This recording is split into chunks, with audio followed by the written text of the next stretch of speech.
The First Amendment is outdated. I can't even say that with a straight face. So how the hell can anyone say with a straight face that the Second Amendment is outdated? Someone please explain to me how the idea of protecting oneself ever becomes outdated.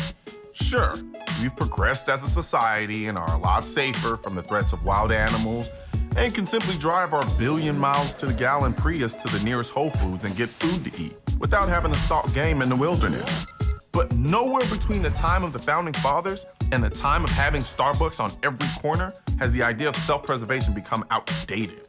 You could put on your cloak of progressiveness and self-righteous narcissism all you want. At the end of the day, there still are and always will be two-legged predators in the world ready to violently deprive you of your property and your life. And don't let me get started on the government who so vehemently strives to be the moral compass of our society. What people tend to forget is that government is run by humans. Humans who are inherently flawed.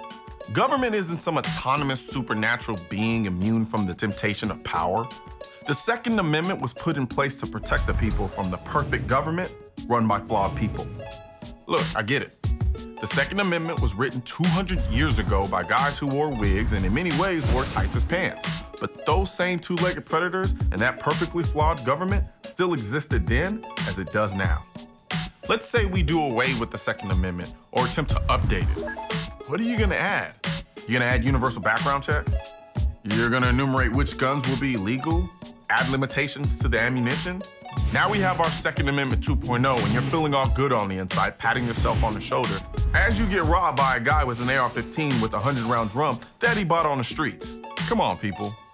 If we want to be really honest, we don't need the Second Amendment to justify the right to bear arms. You think I need a piece of paper to tell me to protect myself with a firearm when someone's trying to kill me?